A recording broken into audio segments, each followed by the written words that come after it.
Hello students, class 8 chapter 8 comparing quantities हम कर रहे हैं। एक्सरसाइज 8.3 के अप टू क्वेश्चन नंबर 3 के सॉल्यूशंस अपलोडेड हैं। जैसा कि आप देख सकते हैं कि मैंने यहाँ पे लिखा हुआ है इंपॉर्टेंट क्वेश्चंस। तो एक्सरसाइज 8.3 के most of the questions are important from exam point of view. So इस वीडियो में हम क्वेश्चन नंबर 4 एंड 5 को कवर करेंगे। Let's start with question number 4। तो चलिए स्टूडेंट स्टार्ट करते हैं एक्सरसाइज 8.3 का क्वेश्चन नंबर 4 पढ़ लेते हैं। पहले हमें क्वेश्चन में क्या गिवन है। I borrows rupees 12,000 from Jamshed at 6% per annum simple interest for 2 years। तो मैंने 12,000 रुपये जमशेद से बोरो किए यानी उधार लिए हैं 6% रेट पर सिंपल इंटरेस्ट 2 years के लिए। Had I borrowed this sum at 6% per annum compound interest, what extra amount would I have to pay? अगर मैंने यही कीमत कंपाउंड इंटरेस्ट पे ली होती तो मुझे कितना अधिक पे करना होता ये बताना है। तो पहले एक बार क्वेश्चन को हिंदी में पढ़ लेते हैं, फिर हम उसे सॉल्व करेंगे। स्टूडेंट्स, मैंने जमशेद से 12,000 2 वर्ष के लिए 6% वार्षिक दर से साधारण ब्याज पर उधार लिए। यदि मैंने यह राशि 6% वार्षिक दर के चक्रवृद्धि ब्याज पर उधार ली हुई होती तो मुझे कितनी अतिरिक्त राशि का भुगतान करना पड़ता। तो स्टूडेंट्स, यहाँ पे हमें SI और CI दोनों का यूज़ करना पड़ेगा, यानी simple interest and compound interest दोनों का यूज़ होगा। तो चलिए सॉल्व करते हैं अपने क्वेश्चन को। सबसे पहले यहाँ पे देख लेते हैं कि P हमें कितना दिया है, यानी प्रिंसिपल दैट इज़ 12,000 हमें गिवन है। टाइम है 2 years का यानी 2 वर्ष का, जिसे ब्रैकेट में N भी लिख सकते हैं। देन रेट जो है यहाँ पे हमारा R जो है वो 6% पर एनम है, यानी 6% वार्षिक दर पर है। अब सिंपल इंटरेस्ट का फॉर्मूला आपको याद हो गया होगा, P multiply R multiply T, यानी PRT बाय 100 होता है। प्रिंसिपल आपको पता है 12,000 यानी जो अमाउंट आपने बोरो किया है। रेट यानी 6% की दर से, टाइम 2 वर्ष के लिए, और यहाँ पे 100। 2 0 से 2 0 कैंसिल आउट, तो यहाँ हमारे पास बचा 120, 6 2 12, सो ये आ गया 1440। इतने रुपीज़ सिंपल इंटरेस्ट लगेगा, यानी अगर 12,000 रुपये मैंने उधार लिए हैं तो 1,440 रुपये का इंटरेस्ट मुझे पे करना पड़ेगा, यानी मुझे ब्याज देना पड़ेगा अगर मेरा सिंपल इंटरेस्ट पर ब्याज है। वहीं दूसरी तरफ ये तो हुआ हमारा फर्स्ट केस स्टूडेंट, लेकिन CI के केस में, कंपाउंड इंटरेस्ट के केस में हम क्या करेंगे। कंपाउंड इंटरेस्ट निकालने के लिए हम A माइनस P करेंगे। तो A का फॉर्मूला क्या होता है हमारा, P 1 + R/100 N। Principal is 12,000, rate is, यहाँ पे अब आपको एक चीज़ और ध्यान देनी है स्टूडेंट्स कि यहाँ पे आप देखिए 6 रेट रखेंगे पॉन में 100, क्योंकि R हमारा क्वेश्चन में 6 दिया और ईयरली दिया हुआ है तो इसलिए 6 रखेंगे हम यहाँ पे। एंड टाइम जो है 2 years के लिए। नाउ 12,000 एज इट इज़ रख लेते हैं, ब्रैकेट को सॉल्व करते हैं। 100 यहाँ मल्टीप्लाई होगा 106/100 स्क्वायर। सो 12,000 मल्टीप्लाई 106/100 इंटू 106/100। इसे आप ब्रैकेट में यहाँ भी सॉल्व कर सकते थे, नीचे भी सॉल्व कर सकते हैं। 2 5 0 इस तरह से, और यहाँ पे 2 5 3 देन 2 5 0 देन 53। ये 0 से ये 0 कैंसिल, इस 0 से ये 0 कैंसिल। फिर यहाँ पे देखिए 5 2 10, 5 4 20। अब आप इन्हें मल्टीप्लाई करेंगे और 5 से डिवाइड कर देंगे। So your answer will be 13,483.0 rupees. Students, ये तो आया अमाउंट, लेकिन अमाउंट से अभी हमें प्रिंसिपल को माइनस करना पड़ेगा, तभी हमारा CI निकलेगा। यानी 13,400, यहाँ पे देखिए 13,483.20 रुपीज़ से आपको माइनस करना पड़ेगा 12,000 रुपये को। तो ये 12,000 को माइनस करेंगे तो 1,483.20। अब मैं हाईलाइट करती हूँ, यहाँ पे देखिए 1,483 और यहाँ पे 1,440। तो किस में अधिक देना पड़ रहा है, ये हमें दिख रहा है कि हमें अधिक यहाँ पे देना पड़ रहा है। 83 है देखिए यहाँ पे, और यहाँ पे कितना है 40। तो CI में अधिक पे करना पड़ रहा है।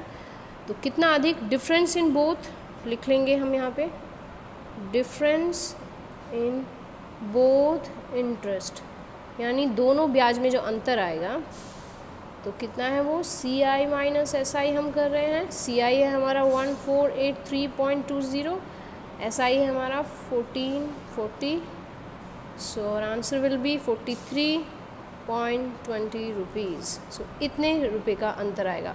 यानी अगर आप किसी से इंटरेस्ट पे पैसे लेते हैं और सिंपल इंटरेस्ट पे लेते हैं तो आपको कम पे करना पड़ता है, लेकिन कंपाउंड इंटरेस्ट पर लेते हैं तो आपको ज़्यादा पे करना पड़ता है।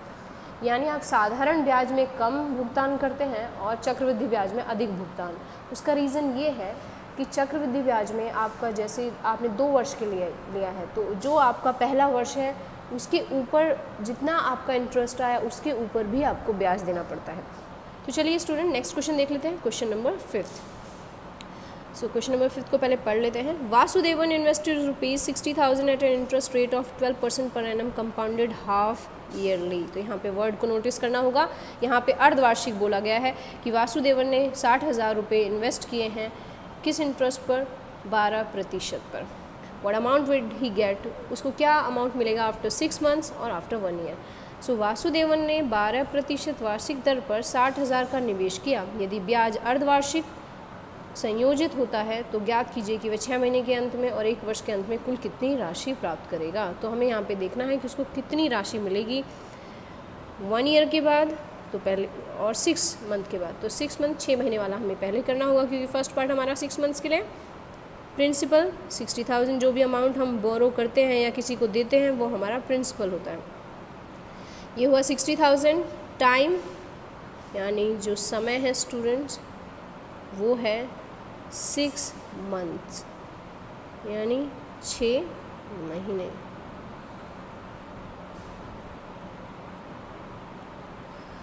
अब उसके बाद P रेट चाहिए हमें, 12% रेट है। लेकिन मैंने आपको बताया है जब हाफ ईयरली की बात करते हैं तो 6 मंथ्स जैसे हमारा है तो 6 मंथ डबल होके 12 मंथ हो जाएगा और ये 1 ईयर बन जाएगा। वहीं रेट हमारा हाफ हो जाता है और रेट बन जाएगा हमारा 6%। ये आपको ध्यान रखना है, बहुत इंपॉर्टेंट पॉइंट है स्टूडेंट्स। अगर हाफ ईयरली गिवन है टाइम डबल हो जाता है और रेट हाफ हो जाता है ताकि हमारी कैलकुलेशन ईजी रहे। अब amount is equal to P1 + R/100 raised to the power n। Principal is 12,000 multiply 1 plus rate कितना है हमारा यहाँ पे 6/100 पावर 1 रहेगी। 12,000 मल्टीप्लाई 106/100। 106 कैसे आया, पहले आप 100 के साथ मल्टीप्लाई करेंगे 1 को, फिर 6 के साथ ऐड कर देंगे। देन 2 0 से 2 0 कैंसिल आउट, सो 120 मल्टीप्लाई 106। सो आपका आंसर आएगा यहाँ पे 63,600 रुपीज़, यानी आपका 63,600 63,600 रुपये आया है। ये 6 महीने के बाद वासुदेवन को अमाउंट मिलेगा। लेकिन वहीं यहाँ पे एक बार एक लाइन लिख लेते हैं, after 6 months Vasudevan will get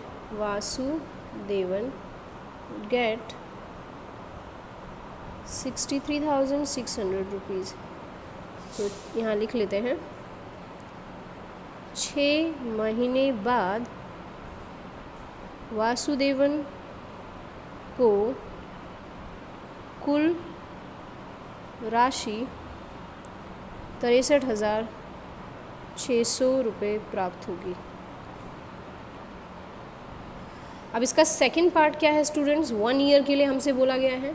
तो अगर 1 ईयर के लिए बोला गया है, P तो हमारा अमाउंट तो उतना ही रहेगा 12,000, प्रिंसिपल हमारा P हमारा उतना ही रहेगा।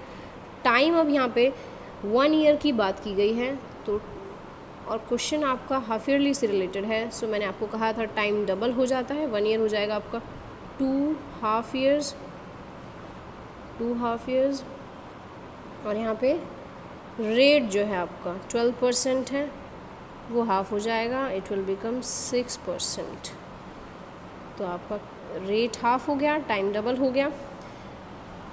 नाउ आप अब अपने क्वेश्चन को स्टार्ट करेंगे। Amount is equal to P1 + R/100 raised to the power n।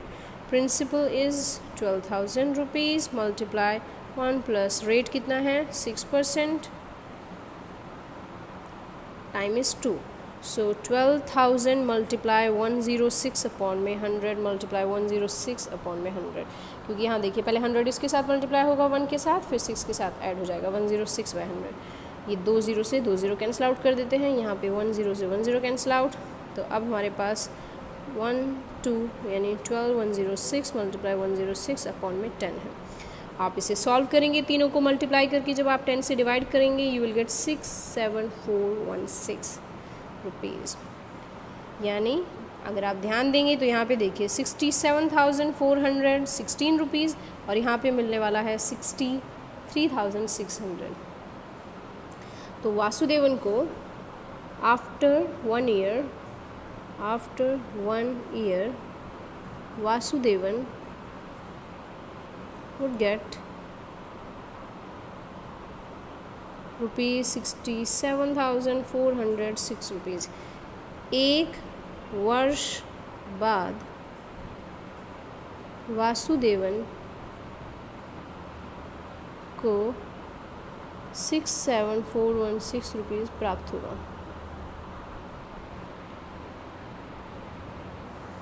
तो आई होप स्टूडेंट्स ये दोनों क्वेश्चन आपको अच्छे से समझ में आए होंगे। तो आप CI and SI compound interest and simple interest का फॉर्मूला बहुत अच्छे से याद कर लीजिए और उनके बेसिस पे क्वेश्चन सॉल्व कीजिए। अगर आपको कोई भी डाउट है तो आप अपना डाउट नीचे वीडियो में पोस्ट कर सकते हैं। अगर वीडियो अच्छा लगा तो प्लीज़ लाइक कीजिए, do share it with your friends. Thank you so much and keep watching for the new videos.